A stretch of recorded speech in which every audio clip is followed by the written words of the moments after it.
first of all, I'd like to thank you so much for having us. Could you tell us a bit more about Casa Ioana and what it means to you personally and some of the work you've done so far with the ladies here? Sure. So Casa Ioana was established in 1995 as a Romanian NGO. Formerly it was known as Joanne House, but then we Romanized it and made it Casa Ioana. And at first we were working in Ferentine, so we had a residential school for children with profound disabilities, a halfway house with post-institutionalised young adults, a computer training centre for adults with physical disabilities so that they could work, and a socio-medical centre for the 300 Roma families there.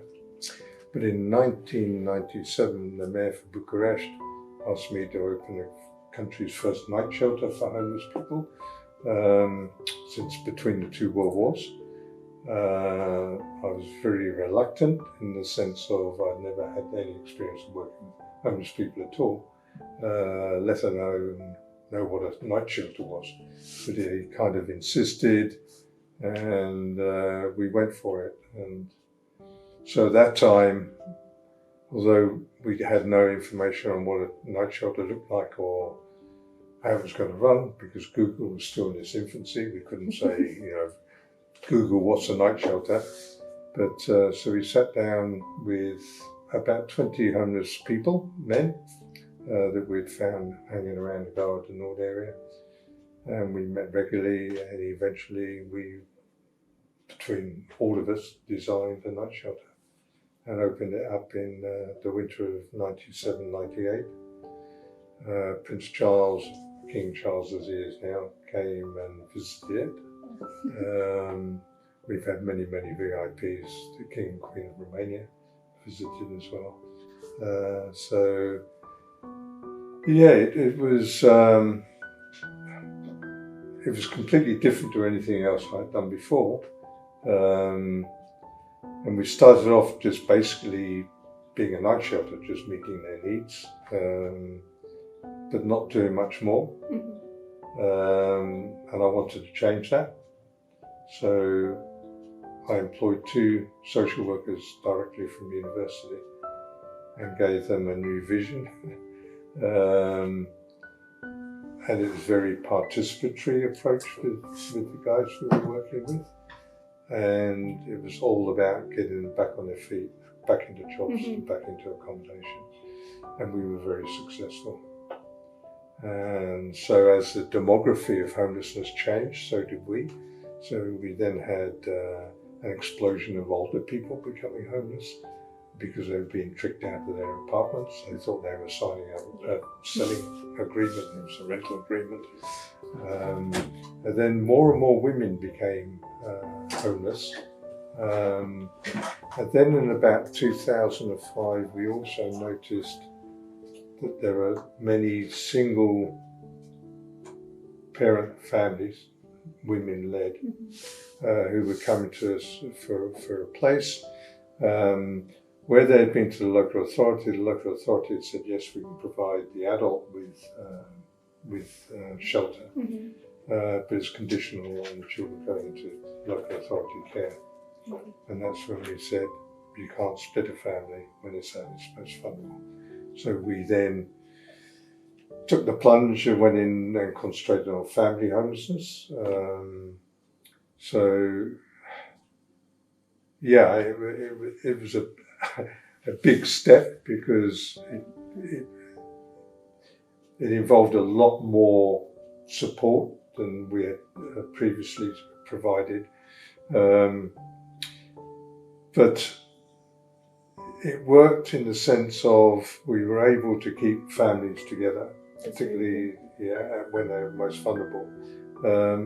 And we were able to provide services by joining other NGOs. We built up a good team of pro bono professionals, psychologists, lawyers and so on. So they were all involved in looking at how we could work specifically with families, and what their needs were and how we could get them back on their feet and into accommodation and school. And yeah, it's just all that effort going in. Could you talk a bit more about how you rehabilitate the people so they can go then and be independent in society and like not necessarily need to have you anymore Sure. to help them? Yes, I mean, so when they first come here looking for a place, we ask them to fill out an application form and we help them to do it. And we also have a sort of grid whereby we try and find out what their circumstances are at the time they're applying. And depending on the severity of their needs, is dependent where they go on a waiting list. Mm-hmm. So we always have a waiting list here. So we're not cherry picking. Mm-hmm. We are taking in those who have the most severe issues. Needed the most. Yeah, needs the most. Once they are in the project itself, then we work hard to meet those basic needs. So we provide safe accommodation, obviously. We provide amenities for showering, for bathing, for cooking. We provide food.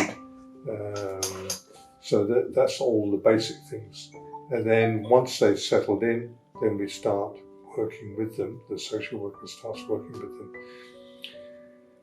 to see where they're going to go once they leave Casa Ioana. So the usual question is, where do you want to be when you leave Casa Ioana? And almost all say, I want to be in my own apartment. Mm-hmm. So that's the start. We lick it, stick it on the wall, and say, okay, how do we get there? And did they receive training, like for skills and abilities to be able to get a job? Yeah, so this is part of the package. So what we do is look at how they're going to leave and work together with them as to how they're going to meet the objectives, to meet the final goal, what activities there are, and what resources they have. Mm-hmm. And then we start helping them build those resources up so they can then start chipping away and going towards their dream. Many of the mums that come here have not had a great academic career. Many have come from dysfunctional families themselves, so they lack those sort of parenting skills, even down to hygiene and nutrition. So we provide workshops for all of those. Reproductive health we do here as well, financial literacy, and then we have another program which is soft skills for the workplace. So we identified 6 skills that employers are looking for in when they're coming to employ people, and we do workshops on those. And we have outside people coming in as well. We have our own trainers here in Casa Ioana. So those skills are then taught. We help them with CVs, we help them with job interview techniques. The idea being that if they apply for a job, they're going to get an interview because their CV is good. There's no bull in it. It's straightforward and accurate. And if they get an interview, then they should get the job because they've got the skills to they should be qualified conduct themselves. Yeah. Yeah. So we lift all those barriers. And the children also go to school during all this time while they're accommodated here? On occasions, the family will come from another area altogether, and because of security concerns or whatever, we'll get them in a school which would be appropriate. Mm-hmm. We have a local school close to us here. So it all depends really on the level of threat that a mother might be having to contend with. Mm-hmm. We work closely with other NGOs offering similar services across Romania, so we can accept beneficiaries from another part of the country, and also we can get a beneficiary from here into another part of the country. And this for is safety. Yes, for safety reasons. Yeah, because in Romania, like domestic abuse is still running pretty high. Yes, not only Romania, unfortunately, it's everywhere, it's across the whole world. But it's the lack of resources to properly deal with it that are Exactly. really lacking here. And over the time, how many people did you manage to help with Casa Ioana? So in our first 25 years, it was over nearly 6,000 individuals, That's amazing. 5,000 plus families, and nearly 800 children.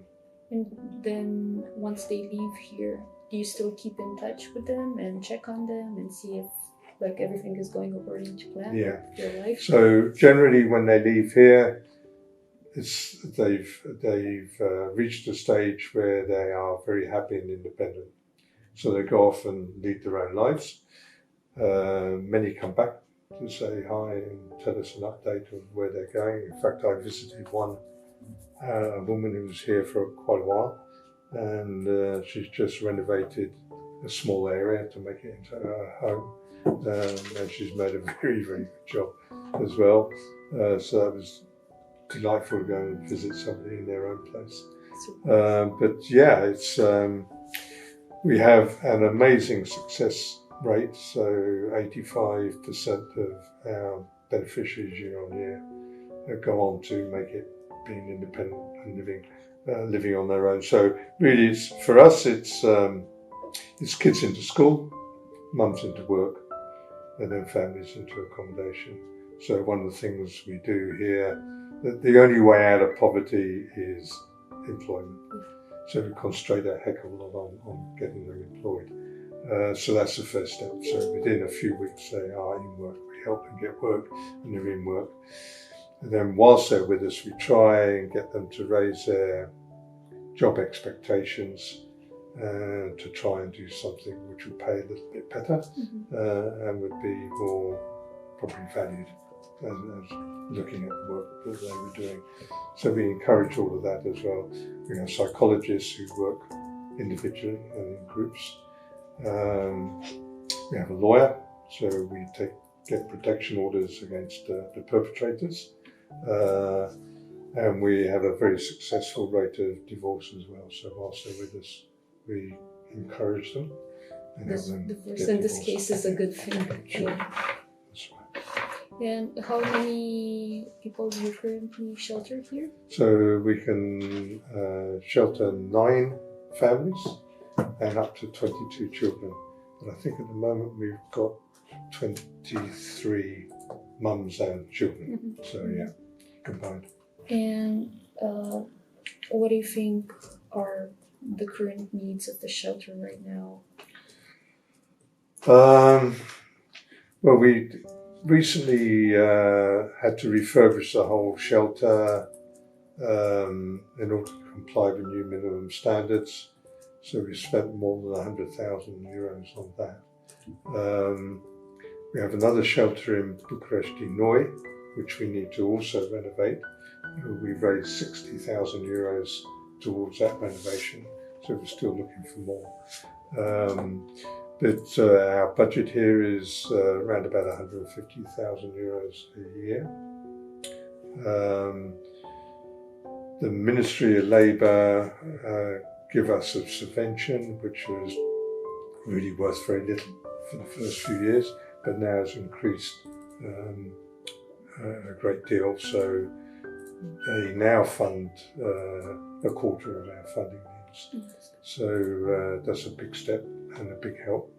The rest of the money we get from doing charitable events, like a gala. We do sleep outs for the international schools and raise money that way. And the rest is from the general public, companies, not so much the big corporations, but certainly companies and individuals. We have a great following, particularly with the 3.5% income tax. Yeah. It works very, very well for us. That's good. That's really good. It's nice to know that people are involved and not only companies. Yes, and we have volunteers as well, not only our pro bono, but yeah, the volunteers are really great because they help the kids with homework. I mean, as each family come in, new family, they're given a mentor family who are living here at the time. So they help them, show them around, and show them, if they're not used to the area, show them the area as well. I've seen that everyone here is a community. Like I've seen them cook together, the kids play together. It's all about raising each other and being better together, right? Yes, it's a family, That's really most definitely. So, yeah, I mean, very rarely we have squabbles, but if we do, they're resolved quite quickly. No, I mean, it's an amazing place. So between us all in the staff team, we have 73 years experience working with vulnerable groups. So we have a massive experience there, and it obviously shows in our program. Yeah, it does seem that it's a shelter that is more involved, and it's not just sheltering women and for a while and then letting them go. No, I mean, even when they leave here, if they still need psychosocial support is available. So it's not only because it's not only available to those living in the shelter, but actually it carries on with them for as long as they need it. But no, it's just, I mean, my favourite word here is goodbye. Yeah, I can imagine. Because every goodbye is a success. Success, yeah. It's really nice. I'm very grateful for what you're doing here and what you're doing for Romanian women. It's a big thing. It's something that counts, and I'm a bit overwhelmed by your kindness and your involvement and how nice everything was put together and thought out. And it's not just a shelter. It's training people for their future lives, and I think that's really amazing. And we built a very, very good team here. And if you think I'm passionate, you want to speak to them as well. Well, thank you so much for your time. Thank you. Hopefully it's a success and we'll be able to make the donation that I really want to give. Thank you for having us again, and we're gonna keep in touch, and hopefully everything goes well, and I wish you all the best in the journey, regardless of us and our collection and everything like that. I hope everything goes well with the ladies and their future is bright. Brilliant. Thank you.